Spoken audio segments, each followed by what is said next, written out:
அரசியல் கைதிகள் என்பது தொடர்ச்சியாக இங்கே ஜனாதிபதிகளாக இருந்த காலத்தில் அது சந்திரிகா பண்டாரநாயக குமாரதுங்கவாக இருக்கலாம், ஏஆர் ஏவர்த்தனவாக இருக்கலாம், அடுத்த பிரேமதாசாவாக இருக்கலாம், மஹிந்த ராஜபக்சவாக இருக்கலாம், கோட்டபாய ராஜபக்சவாக இருக்கலாம், ரணில் விக்ரமசிங்கவாக இருக்கலாம், இப்பொழுது இருக்கின்ற அருணகுமார திசாநாயக்கவாக இருக்கலாம். எல்லோரிடமும் இந்த அரசியல் கைதிகளை விடுதலை செய்யப்பட வேண்டும், அவர்கள் காலத்திலே கைது செய்யப்பட்டிருக்கின்றார்கள் என்ற விடயங்கள் தொடர்ச்சியாக தமிழ் தேசிய கூட்டமைப்பு பாராளுமன்ற உறுப்பினர்கள் ஏனைய தமிழ் அரசியல் கட்சிகள் தொடர்ச்சியாக வலியுறுத்திக் கொண்டு வருகின்றார்கள். ஆனால் அவர்கள் கூறுகின்ற விடயம் என்னவென்றால், சட்டமா அதிபருடன் நாங்கள் கலைத்திருக்கின்றோம், கலைத்துவிட்டு ஒரு பதிலை சொல்கின்றோம் என்றுதான் இப்பொழுதும் எங்கள் தமிழ் தேசிய கூட்டமைப்பு இலங்கை தமிழ் கட்சி பாராளுமன்ற குழு கலைத்த போது அனுரகுமார விஜயநாயக அவர்கள் சொன்ன பதில் என்னவென்றால், சட்டமா அதிபருடன் கலைத்துவிட்டு நாங்கள் அதை சொல்லுகின்றோம் என்று. இதை சட்டமா அதிபருடன் கலைக்க வேண்டிய விடயம் இல்லை. ஒரு ஜனாதிபதிக்கு பொது மன்னிப்பு கொடுக்கின்ற அதிகாரம் இருக்கின்றது.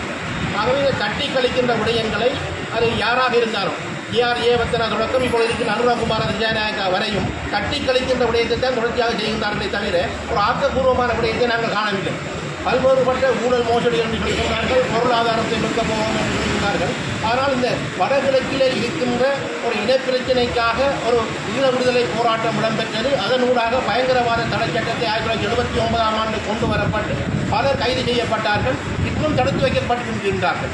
ஆகவே ஒரு மனிதாபிமானம் உள்ள ஜனாதிபதிகளாக இருந்தார். இப்பொழுது இருக்கின்ற ஜனாதிபதி அவர்கள் நிச்சயமாக பல விடயங்களை கூறியிருக்கின்றார். ஆனால் இந்த விடயங்களை அவர் நிச்சயமாக செய்யப்பட வேண்டும், உடனடியாக விடுதலை செய்யப்பட வேண்டும். அதற்கான ஒரு கவன ஈர்ப்பு போராட்டமாகத்தான் இந்த போராட்டம் இடம்பெறுகின்றது. தொடர்ச்சியாக வடகிழக்கிலே இடம்பெற்றுக் கொண்டிருக்கின்றது. ஏற்கனவே பயங்கரவாத தடை சட்டத்தை நீக்குங்கள் என்று கூட பல்வேறுபட்ட கையெழுத்து போராட்டங்களை நடத்தியிருந்தாலும் அந்த ஜனாதிபதிகள் அதை இதுக்கு முன்னே இருந்த ஜனாதிபதி அதை கணக்கெடுக்கவில்லை. ஆனால் இப்பொழுது இருக்கின்ற அந்த ஜனாதிபதி அவர்கள் நிச்சயமாக கணக்கெடுக்க வேண்டும். இந்த பயங்கரவாத தடை சட்டத்தின் கீழ் இப்பொழுது கைதிகளாக இருக்கின்ற தமிழ் அரசியல் கைதிகளை விடுதலை செய்யப்பட வேண்டும் என்பது ஒரு விடயம். இரண்டாவது விடயம், அந்த பயங்கரவாத தடை சட்டத்தை முழுமையாக நீக்க வேண்டும். இன்னும் கைதிகளை தொடர்ச்சியாக எச்சரிக்கின்ற விடயங்களை தடுக்க வேண்டும். எனக்கு கூட நாளை கல்முனையிலே ஒரு விசாரணைக்காக தமிழ் பொது வேட்பாளராக நான் போட்டியிட்ட போது ஏதோ ஒரு செய்தி ஒரு ஊடகங்களிலே வந்ததன் காரணமாக இன்னும் நாளை கல்முனைக்கு விசாரணைக்கு எடுத்திருக்கின்றார்கள். ஆகவே இந்த விசாரணை என்பதும் தொடர்ச்சியாக இடம்பெற்றுக் கொண்டிருக்கின்ற ஒரு விடயமாக இருக்கின்றது. தொடர்ச்சியாக பயங்கரவாத தடைச்சட்டத்தின் கீழ் மக்கள் விசாரிக்கப்படுவது, ஊடகவியலாளர்கள் விசாரிக்கப்படுவது, மக்கள் விசாரிக்கப்படுவது தொடர்ச்சியாக இந்த அனுரகுமார திசாநாயக்காவின் தேசிய மக்கள் சக்தியிலே இடம்பெற்றுக் கொண்டிருக்கின்றது. அவைகள் நிறுத்தப்பட வேண்டும்.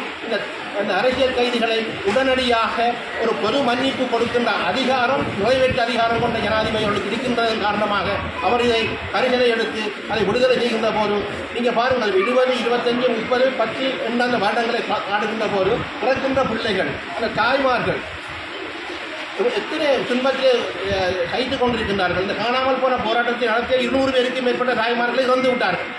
ஆகவே இன்னும் இறப்பதாக திரைக்காலையை வைத்துக்கொண்டு ஏன் ஒவ்வொரு நிகழ்வுகள் வருகின்ற போது, மே தினம் வருகின்ற போது, இப்பொழுது சுதந்திர தினம் வருகின்றது. மே மாதம் பிப்ரவரி மாதம் 4ஆம் தேதி இலங்கை சுதந்திர அடைந்த தினம் என்று சிலரை விடுதலை செய்வார்கள். அவர்களுடன் இந்த அரசியல் கைதிகளை கூட விடுதலை செய்யக்கூடிய தத்துணிவு ஜனாதிபதிக்கு இருக்கின்ற காரணத்தினால் நிச்சயமாக அவர்கள் விடுதலை செய்யப்பட வேண்டும். இந்த போராட்டம் தொடர்ந்து இடம்பெறுவதற்கு இந்த மட்டக்களப்பு கிழக்கு மாவட்டத்தில் இருக்கின்றவர்கள், மட்டக்களப்பு மாவட்டத்தில் இருக்கின்றவர்கள், நான் நினைக்கின்ற நாளை அம்பாறை மாவட்டம், நாளைய மறுதினம் எங்கள் திருவண்ணாமலை மாவட்டம் என்று தொடர்ச்சியாக இந்த போராட்டம் இடம்பெற்றுக் கொண்டிருக்கின்றது.